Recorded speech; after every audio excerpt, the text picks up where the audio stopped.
Oi pessoal, tudo bem? Hoje a gente vai estar começando uma série de vídeos sobre análise de custo produtivo, onde a gente vai fazer um estudo de caso referente a um ciclo de fabricação ligado ao torneamento, né? Então, a gente, o processo em si ele não é o importante, né? Ele poderia ser torneamento, extrusão, fundição, enfim.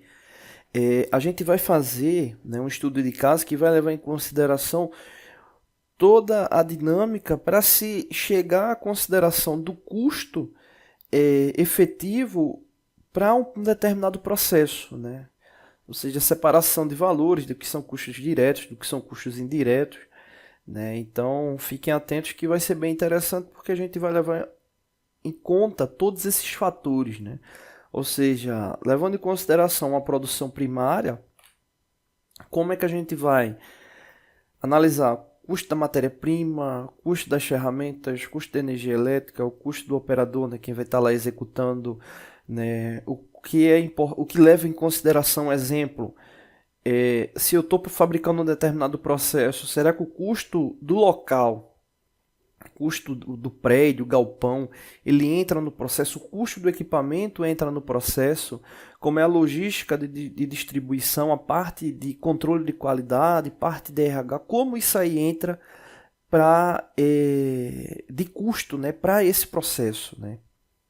Então a gente vai fazer toda essa análise, vai ser uma série bem longa, mas a gente vai levar em consideração cada aspecto desse aí para poder mensurar, né, como é que a gente consegue destrinchar essa questão do custo, tá bom? Não deixe de se inscrever no canal, toda semana tem vídeos novos. Valeu! Oi pessoal, tudo bem? Hoje a gente vai dar continuidade nos nossos vídeos da parte de análise de custo produtivo, né? A gente vai fazer uma situação o mais completo que a gente venha conseguir fazer, levando em consideração uma situação voltada à fabricação de um produto por meio de torneamento, né? Então a gente vai levar em consideração os custos diretos, custos indiretos, e para cada aula a gente vai estar tratando um tema específico. Nesse caso aqui a gente vai estar falando sobre matéria-prima, que é o grande ponto, né, dessa questão para se chegar ao custo produtivo de um determinado elemento, né? Essa questão da matéria-prima ela é uma base importante, né? Haja vista que ela vai ser o diferencial base aí para se ter lucro, né, no processo de fabricação, né? Lembrando que quando você compra uma peça bruta para o processo de fabricação do torneamento, ela normalmente ela vem nesse molde, né? Ou seja, ela vem que é uma situação do processo de usinagem, né? Ou seja, você vai ter uma peça maior para que venha a ser fabricado uma menor, né? Ou seja, que ela venha a ser trabalhada e ela venha a ficar menor, porque quando ela sai da fábrica estrudada, laminada, ela vem normalmente com a carepa mais agressiva, enfim, não tem tratamento ligado à questão de rugosidade, coisa do tipo. Então, o processo de usinagem é que vai definir as características para que ela venha a ficar com o aspecto final, né? Ou seja, atendendo às tolerâncias específicas lá do projeto da peça, né? Então, esse aí é o primeiro ponto. A peça bruta ela é maior do que a peça final, né? E é uma coisa importante sempre estar conferindo quando chega o lote de peça, né? Às vezes é uma fração ali da polegada ali que vem no diâmetro ali e acaba sendo o diferencial entre conseguir e não conseguir fazer a peça. Então chegar um material errado e você não identificar logo, você vai ter um trabalho aí para que esse material venha a chegar de novo, né? Todo o processo logístico para que ele venha a chegar, né? Então o primeiro ponto a analisar da peça bruta é isso, né, que ela venha a ter uma dimensão maior. E aí é importante que essa análise ela já venha a ser feita por uma pessoa que tenha conhecimento específico da área, né? Porque, exemplo, às vezes você pega uma condição de fabricação e aí a pessoa quer comprar o mínimo possível de diferença, né? E, exemplo, uma peça final ela vai ter um diâmetro de 40 milímetros e a peça chegou lá com 42 milímetros. Você diz, 2 milímetros é uma diferença considerável. Mas lembrando que peça cilíndrica, o processo de fabricação, como ele é simétrico, né, significa que durante a usinagem, né, ou seja, quando a ferramenta ela vier a executar o processo, você vai ter, no caso sendo 2 milímetros, né, você vai ter 1 milímetro para um lado, 1 milímetro para o outro, né, ou seja, o que acaba dificultando aí, se a peça vier com alguma imperfeição, né, você acaba não tendo como usinar ela plenamente. Né? Também do contrário é verdade. Né? Exemplo, uma peça que vai ficar aí com 40 milímetros no final. Você vem comprar peça. Exemplo, você queria comprar com 44 milímetros, né? Uma margem de 4 milímetros a mais. E aí não tinha, aí você diz, poxa, vou comprar uma peça com 50 milímetros porque é que o fornecedor tem. Ou seja, 10 milímetros a mais, você além do custo que você vai ter na peça, né? Essas peças normalmente são vendidas por barras de 6 metros ou por peso, né? 50 milímetros, ou seja, 10 milímetros a mais aí dá um volume bom de material, né? A gente está falando aí de quase 20% a mais do volume que teria para uma peça, entre 15 e 20% a mais do volume que teria para uma peça ideal para a fabricação. Então isso é tanto custo na matéria-prima como custo no processo de fabricação, porque você vai ter que realizar mais passadas da ferramenta na peça para chegar ao produto final, então você acaba tendo mais tempo de fabricação, desgaste da ferramenta e, consequentemente, depreciação do equipamento também que vai ser fabricado. Então, evite o máximo possível pedir peças com valores acima do normal, né, para fabricação, porque senão você vai ter aí você pode vir a ter um decréscimo aí de lucro, né, no processo de fabricação, dependendo do lote aí até realmente prejuízo, né? Então é importantíssimo que se tenha cuidado com esse tipo de análise, né? Outra coisa também que é muito comum para a gente está falando especificamente de torneamento, mas vários processos se enquadram, né? E a gente vai tentar fazer essa análise aí para outros processos também, injeção, fundição, enfim. E aí no caso, uma coisa que acontece também com peça torneada, né? Você vai fabricar lá 20 peças com 50 milímetros de comprimento, produto final, né? Ou seja, ela vai ter 50 milímetros de comprimento, e aí você, poxa, e viu a barra, né? Aí você já vou cortar ela com o mínimo possível, vou cortar ela com 54 milímetros de comprimento, né? Deixa 4 milímetros aí, né, para ser trabalhado na face. Às vezes você vai cortar lá na serra ou algum outro processo e o corte às vezes sai inclinado, então a peça já vai chegar para você já fora do padrão. Então é um cuidado tanto com o diâmetro como com o comprimento da peça, né, que você vai vir a ser utilizado. Né? Então, chegar no denominador comum quanto a isso é importante, por isso que é interessante que se tenha análise de pessoa técnica para esse processo, ou seja, não fique só ligado a compras, né? Então ele já vem ali específico essa solicitação. Né? E a matéria-prima ela varia de material, o custo dela, né? Aço normalmente são os mais baratos, né? Aço com baixo teor de carbono. E aí ligas de materiais não ferrosos ou ligas especiais aí o valor já sobe considerável, né? Então, exemplo, latão, ligas especiais, enfim, o valor sobe bastante, né? As taxas, exemplo, material que a gente não tem aqui no Brasil, tem que trazer de fora. Não sei se você vai importar, o valor aumenta ainda mais. Você tem todo o processo logístico para que esse material venha chegar aqui no Brasil, né? Então, o custo de matéria-prima é uma base ali para diferenciar a questão de ter lucro ou não no processo, né? Sem contar que é importante ter uma análise bem detalhada sobre o material, que isso vai dar link para a nossa próxima aula, que é sobre as ferramentas, né? Que é identificar se com o material que eu vou estar fabricando e com as ferramentas que eu possuo, se eu vou conseguir atender os parâmetros, né? Às vezes a técnica do modelamento, da usinagem eu sei, mas às vezes a ferramenta ou o próprio equipamento ele não vai atender ali o específico, e aí você acaba tendo que correr em cima da hora para tentar comprar uma ferramenta que venha te dar suporte para aquela fabricação, né? Então, essa análise da matéria-prima ela é fundamental para que tudo venha a ocorrer bem, né? Então, quanto à matéria-prima, fica aí essa análise da questão da parte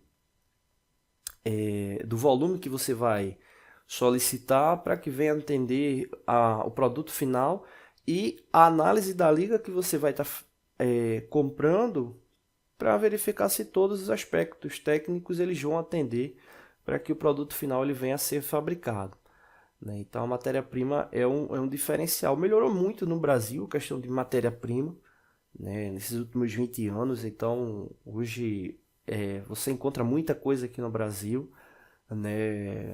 Quando chega nessa parte de ligas de mais especiais, aí é um pouco mais difícil, mas de matéria-prima melhorou muito, até o processo logístico, né? Revendedores, né? Você tem bastante revendedores aí nas capitais. E um detalhe importante, varia muito o preço, né? É um produto que às vezes você encontra diferenças absurdas, né? De um fornecedor para um outro, e às vezes ele está no raio aí de 5 quilômetros, 10 quilômetros. Então é importante essa pesquisa. E voltando àquela questão da liga, dependendo da situação, fazer de fato uma análise metalográfica para verificar se o material ele vai atender, né? Porque aí dependendo do tipo de fabricação que você venha fazer, né, é importante que você tenha essa rastreabilidade sobre a liga que você vai estar comprando também, né? Você pode estar comprando uma liga, um material de um fornecedor que ele já veio de um outro fornecedor, um terceiro, e às vezes você acaba não tendo a rastreabilidade daquele material. Isso aí também interfere muito no preço e às vezes é uma condição que o cliente necessita para a fabricação, né? Então você pode desde ter uma matéria-prima com um valor muito baixo, né, o qual você vai ter custos atrelados ao processo que vão ser bem mais caros, como salários, encargos, depreciação, ferramenta, outros custos indiretos, com parte de controle de qualidade, enfim, né, que vão ficar muito superiores à matéria-prima, e às vezes você tem matéria-prima que tem um valor considerável para o processo, né? Então isso é importante se fazer essa análise, né? Principalmente porque quando você faz uma fabricação dessa terceirizada, né, que é muito comum aqui no Brasil, você tem empresas de ferramentaria terceirizadas, às vezes o cliente final que está querendo comprar o produto também vai sentir no preço final variação grande, né, de preço, né? Você vai para a empresa de ferramentaria A, ele está cobrando lá R$ 5.000 para fabricação, você vai para B, está cobrando 10.000, você está cobrando o dobro. Mas aí todo esse aspecto é importante para entender qual foi a definição para se chegar naquele preço ali, né? Mesmo que você venha a ter a questão do controle de qualidade final do produto, é importante que se tenha essa análise, porque não é um produto que você vai na prateleira e compra. Ele é um produto que ele vai ser transformado de acordo com a necessidade do cliente. Então, tudo isso aí tem uma base muito forte ligado à matéria-prima, tá bom? Não deixe de se inscrever no canal, toda semana tem vídeo. Oi pessoal, tudo bem? Hoje a gente vai estar dando continuidade às nossas aulas ligadas à parte de custo produtivo, né? A gente está aí falando sobre o processo de torneamento, os custos que estão aplicados, né, a esse processo. E agora a gente vai estar falando sobre os custos ligados às ferramentas, né? Não são ferramentas de gestão, são ferramentas de corte, né? Ou seja, ferramentas aplicadas ao processo de usinagem, né? É um detalhe interessante porque ferramenta, custo direto, custo indireto. Se a gente for levar em consideração o equipamento quando ele é comprado, seja um torno CNC, um torno convencional, ele não vem com ferramenta, né? Mas normalmente você tem um kit básico de ferramentas que você acaba considerando que vai estar atrelado ao equipamento, né? Então é comum comprar o equipamento e comprar já um grupo de ferramentas para um equipamento ou para o grupo de equipamentos que você venha a utilizar. Só que na área de usinagem, o campo ferramentas ele é muito vasto, né? Então você vai ter um grupo ali específico de processos mais padrões, mas a vasta possibilidade de geometria também vai te dar uma vasta possibilidade de ferramentas, né, ao processo. Então, justamente as ferramentas que você vai utilizar no processo, você tem que analisar se você vai ter a ferramenta. Normalmente o cliente ele traz o projeto para que você, com base naquele projeto, venha determinar lá o preço. Beleza, que é o custo, que é o que a gente está tratando aqui. Só que um detalhe importante é as ferramentas que eu vou aplicar, eu vou ter como aplicar ela nesse processo, né? Normalmente essas ferramentas iniciais fazem parte do capital inicial que você desprende para o início do teu processo, né? Ou seja, do teu negócio. Só que muitas vezes o processo geométrico de uma peça varia e às vezes você tem que ter uma ferramenta específica para aquela fabricação. Então, essa análise das ferramentas que vão ser aplicadas ao processo é importantíssima. Por quê? Normalmente essas ferramentas elas vêm de fora, né?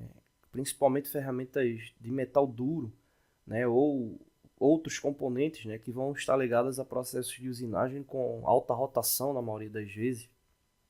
Então, às vezes é o tempo de chegada de uma ferramenta, por exemplo, uma ferramenta especial que não tem uma geometria de cor tão comum.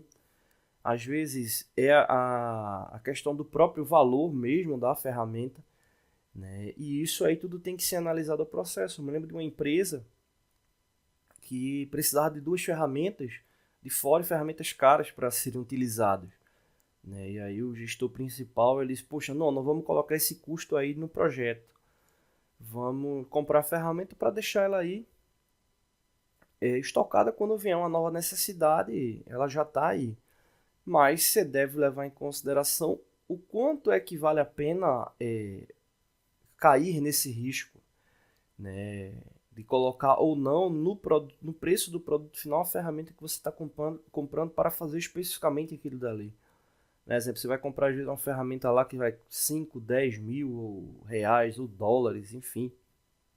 E você já está no mercado nesse trabalho específico aí já há 5, 10 anos e nunca teve a necessidade, então vai comprar para deixar lá estocado para que esse custo ele venha a ser diluído com outros projetos, é um risco, né? Então você tem que analisar tudo isso aí para colocar na ponta do lápis e chegar ao cálculo final, né? Então na prática, essa questão da ferramenta ela tem isso, analisar o que a gente tem, ferramentas de metal duro, né, ou seja, intercambiáveis, tem essa questão da troca, né, do inserto ou pastilha, como queiram chamar, e é um custo que você tem ali ao processo, né, e é importante que seja analisado, né, até para entender também se ele vai atender as especificações aí do processo final. Agora, não colocar uma ferramenta especial que você venha necessitar para uma fabricação específica, eu pelo menos considero um erro por levando em conta o tempo, né, que você vai ter que utilizar, o projeto que você vai ter que desprender para diluir aquele custo daquela ferramenta, né? Então, essa análise das ferramentas é importantíssima, né? Os processos de fabricação das peças, normalmente eles vão envolver, como a gente comentou, né, no último vídeo, vão envolver mais de um instrumento e na usinagem específica, na grande maioria das vezes, vai envolver várias ferramentas. Então são consumíveis que, dependendo do tipo, do tipo de uso ou da característica dele, que vai ter uma depreciação rápida, né? Então pode ser que você venha utilizar lá um inserto e ele naquele processo de fabricação ele já chega ao seu ponto limite de uso, né? Então às vezes você vai utilizar bem mais de um inserto para atender lá o projeto e aí vai depender também do lote de peças que você vai estar fabricando. Então é importante ficar atento com essa questão do custo das ferramentas. Aí você pode perguntar, tá, mas eu tenho já um grupo de ferramentas aqui específico, como é que eu vou colocar o custo em cima? Normalmente a gente trabalha com o fator de depreciação, né? Porque a gente tem a questão do suporte da ferramenta em alguns casos e tem a questão do inserto, né? Então dá para separar suporte e inserto, né? Muitas vezes o grande custo ele está no inserto, né? Mas é importante analisar a ferramenta por ferramenta que vai ser utilizado. Então o ideal de fato é a gente ter uma tabela que venha identificar isso, né? Então, exposto essas duas aulas, né, de instrumento e de ferramenta, né, a próxima aula a gente já vai fazer uma simulação real de custo para entender como é que funciona, tá bom? Não deixe de se inscrever no canal, toda semana tem vídeos novos. Valeu! Oi pessoal, tudo bem? Hoje a gente vai estar dando continuidade aos nossos vídeos da parte de custo produtivo. Hoje a gente vai fazer uma simulação, né, que vai analisar o custo da matéria-prima e o custo das ferramentas de fabricação. Nesse caso são ferramentas de corte, já que é um processo de usinagem. Já visto que a gente está simulando, para esse caso, é um processo de torneamento, né? Então, como ele é um processo de torneamento, a gente está levando em consideração as ferramentas de corte e a matéria-prima. Lembrando que a gente vai trabalhar em relação a outros custos também, no decorrer das aulas, né? A gente já fez vídeo individual sobre a parte explicando sobre o que é o custo da matéria-prima, o que são os custos referentes às ferramentas. E hoje a gente vai fazer uma simulação, né, um estudo de caso para entender melhor, né, do que se trata esses custos, né? Para o vídeo não ficar tão longo, a gente dividiu ele, né, em 4 partes, né, já que a gente vai tratar passo a passo aí dessa questão de matéria-prima e das ferramentas, né? Essa é o esboço, né, da peça que a gente vai estar simulando, né? Então é uma peça cilíndrica, né? Então aqui está referente ao diâmetro da peça, né?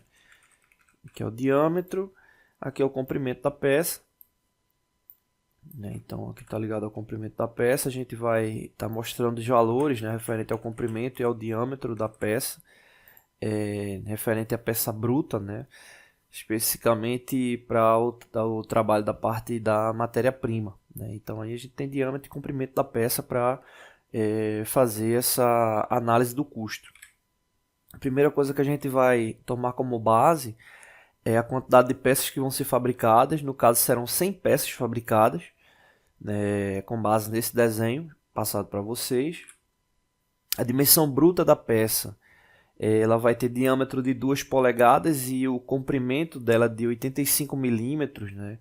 Então essa relação dessa informação da dimensão bruta ela é importante porque, como a peça ela vai passar por um processo de fabricação ligado à usinagem, ou seja, vai ter retirada de cavaco da peça para que ela venha ficar com o seu perfil final, né? Então, para ela chegar a esse perfil final indicado aqui no desenho, ela vai ter uma região que ela vai ser retirada, né? Então, essa parte aqui que eu estou marcando aqui de verde, ela vai ser retirada para poder atingir esse perfil final, como a gente mostrou nessa imagem, né? Ou seja, no processo de fabricação por usinagem, você vai ter a dimensão bruta da peça e vai ter a dimensão final da peça.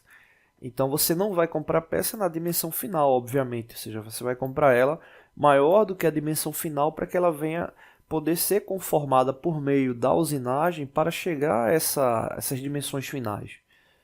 Bom, então no caso, a dimensão bruta da peça é essa, diâmetro de 2 polegadas, o comprimento 85 milímetros por peça. Então essa é a dimensão bruta da peça, né? 2 polegadas por 85 milímetros. E aí a gente tem a dimensão final da peça. A dimensão final é referente às medidas, né, de fabricação da peça, como o caso aqui desse desenho. Aqui a gente está mostrando a dimensão final. Então a dimensão final aqui indicada a gente tem aqui 48 milímetros, que é referente ao diâmetro maior da peça. E a gente tem aqui 80 milímetros, que é referente ao comprimento da peça, né, o comprimento final da peça. Então essas são as dimensões maiores da peça quando fabricada, né? Isso aí só para a gente ter uma relação aí referente a processo. Então o detalhe que a gente vai ter é o seguinte: quando essas peças elas são compradas, elas são compradas por meio de são barras, né, que são compradas, e essas barras, quando são compradas, são levadas em consideração o comprimento da peça, né? Então esse comprimento total da peça é levado em consideração para que ele venha a ser cortado, né, para o processo, né? Normalmente quando se compra as barras. É difícil você conseguir comprar a peça já cortada na dimensão especificada, né? E às vezes quando você consegue, o processo ele acaba ficando um pouco mais caro, né? Mas aí a gente está supondo que a peça ela vai vir com esse comprimento total. O comprimento total seria esse aí. É justamente que a gente vai fazer a conta aqui na sequência. Já que a peça ela vem com 85 milímetros de comprimento, a peça quando ela for ser usinada ela vai estar com 85 milímetros de comprimento e a quantidade de peças fabricadas serão 100. Né? Então a gente vai ter essa relação aqui de 100 peças multiplicados por 85 milímetros. Né? Então esse fator aqui, comprimento total da peça para a compra, ele leva em consideração o total de peças mais o comprimento bruto dela. E aqui ao lado a gente tem o seguinte, que é o fator de segurança. Porque o que acontece quando essa peça ela vai ser cortada, né, quando ela vai ser cortada para atingir lá o valor de 85 milímetros, a gente deve levar em consideração o material que vai estar cortando a peça. Porque quando ele está cortando, ou seja, ele está extraindo o material da peça. Exemplo, se essa peça ela for ser cortada com a serra, existe a espessura da serra. E quando a serra entrar em contato com o material, vai ser um processo de usinagem que vai ser trabalhado ali. Então, no processo de corte por meio da serra, ou um outro processo de corte, a laser, por pressão d'água, enfim, vai sempre ter uma perca de material. E esse processo perdido deve ser considerado também. Né? Então, esse fator aqui de segurança está multiplicado por 100, esse 100 é referente à quantidade de peças, e o fator de segurança, eu estou considerando aí 6 milímetros, por quê? Eu estou considerando 3 milímetros da espessura da serra, mais 3 milímetros de desvio da serra. Né? Que desvio é esse? Às vezes quando a serra está cortando, ela não fica totalmente perpendicular, às vezes ela inclina um pouco. Né? Então estou considerando aí que ele tem no máximo 3 milímetros de desvio. Então a gente está tendo tá perdendo 6 milímetros de material por corte. Né? Então isso também é comum de ocorrer. Então por isso que a gente está colocando esse fator de segurança. Fazendo o cálculo, né, 100 vezes 85 vai dar 8.500, né, 8.500 milímetros, e 100 vezes 6 vai dar 600 milímetros. Né? Então, somando os dois, a gente vai ter 9.100 milímetros, que corresponde a 9,1 metros. Né? Então, veja que só por causa desse fator de segurança, a gente tem aí uma margem de 7% de perda do processo. Né? Em qual sentido? Referente à espessura da ferramenta, a espessura da serra e o desvio que ela pode ter durante o processo. Se a gente fosse comprar um material perfeito para fabricar, né, pelo comprimento bruto, seria apenas 8.500 milímetros, ou seja, 8,5 metros, mas a gente está comprando 60 centímetros a mais por causa desse fator de segurança. Né? Então a gente está comprando aí 7% a mais de processo, ou seja, tendo 7% a mais de custo por causa disso. Dá para diminuir esse custo? É possível. É possível. Se você conseguir comprar um material já cortado e ele não tiver preço agregado nesse corte, melhor para você. Então já é um valor ali que você deixa de estar incluindo no custo final do produto. Aí só para exemplificar, né, seria essa relação aí final da peça, né, bruta a ser comprada, né, ou seja, 9,1 metros de comprimento, diâmetro de 50,8, ou seja, não mudaria esse diâmetro da peça, já que está aqui indicado de 2 polegadas, né, uma polegada equivale a 25,4 milímetros, ou seja, 2 equivale a 50,8 milímetros. Então, quanto ao diâmetro, não tem mudança. E aí o próximo passo que a gente vai fazer é justamente calcular a massa dessa peça. Né? Normalmente esse material é vendido por quilo. Né? Então aí eu estou informando o material da peça, que vai ser aço, né? Aço 1010/1020. E a densidade dele já está ali ao lado, né? Em metros cúbicos ou em centímetros cúbicos, né? Quilogramas por metro cúbico ou gramas por centímetro cúbico.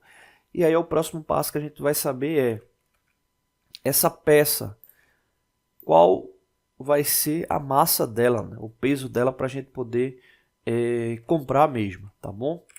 Não deixe de se inscrever no canal, toda semana tem vídeo novo, valeu! Oi pessoal, tudo bem? Estamos de volta com mais um vídeo aqui do canal, né? Hoje a gente falando sobre desenho técnico, né? Sobre essa parte também de cálculo técnico, né? A gente vai exatamente fazer uma interpretação sobre esse tipo de representação, né? A pergunta aqui é qual o valor do diâmetro X representado abaixo. Aqui a gente tem um desenho de um pino cônico, né? Então o diâmetro menor indicado dele é 3 milímetros. O comprimento do pino 30 milímetros e o objetivo é saber o diâmetro dessa parte aqui, né, posterior, né? Bom, e qual é a informação que a gente tem? Essa aqui trazendo uma indicação de angulação de 1/50. Então, o que isso significa? Que a cada 50 milímetros existe uma redução no diâmetro de 1 milímetro. Então, teoricamente, um pino com essa relação de angulação, um pino com 50 milímetros, supondo que o diâmetro maior dele é 8 milímetros, o diâmetro menor vai ser exatamente 8 menos 1, caracterizando ali 7 milímetros. Então, a cada 50 milímetros ocorre a redução de 1 milímetro. Só que no caso, o que é que acontece? Esse comprimento aqui ele é menor do que 50, e normalmente é o que acontece com essas relações, né? Se tem um comprimento menor, um comprimento maior, né? E aí no caso a gente precisa fazer a análise proporcional para saber de fato quanto foi que reduziu. E aí para fazer o reduziu aumentou aqui no caso, né? Então nesse caso é bem fácil fazer o cálculo, né? Vamos fazer aqui do lado, a gente basicamente pode resolver por meio de uma regra de 3, né? Ou seja, a cada 50 milímetros reduz 1, né? Então no caso como a gente está com 30 milímetros, a gente vai reduzir aqui x, né? Então a gente vai ter 1 multiplicado por 30 vai dar 30, e aí no final a gente vai ter, né, colocar aqui x igual a 50 dividido por 30, né? Então aí vai ser a relação de proporção, né? Ou pegar o inverso, né? 30 dividido por 50. Então, a gente vai ficar com essa relação, né, de 30 aí dividido por 50. Nesse caso aqui, x vai dar igual a 0,6 milímetros, né? Então, nesse caso, se em 50 milímetros reduz 1, em 30 milímetros reduz 0,6, né? Ou seja, entre aspas, ali 60%, né, desse valor aqui indicado. E aí um detalhe, né? Esse valor de 0,6, ele não é um valor que representa, exemplo, 0,6 para um lado, 0,6 para o outro. Não, já é 0,6 no total, né? Então, nesse caso, o valor do diâmetro que a gente quer descobrir, né, esse valor é do diâmetro x, né, vou colocar aqui dx, vai ser igual a 30, ou 3, né, no caso que é o diâmetro menor, mais 0,6. Né, ou seja, o resultado vai ser 3,6 milímetros, que é exatamente esse diâmetro aqui que a gente está procurando. Então, a resposta, qual o valor de x representado abaixo? O valor é 3,6 milímetros. Então, diâmetro menor 3, diâmetro maior 3,6 milímetros, tá bom? Então é isso. Não deixe de se inscrever no canal, todos os dias vídeos novos, né? Curta, compartilhe, divulgue. Participe da nossa aba comunidade, né? Participe lá das nossas perguntas, né? Dos nossos vários quizzes, né? Que a gente tem lá. E é isso, ajuda a fortalecer o canal. Valeu!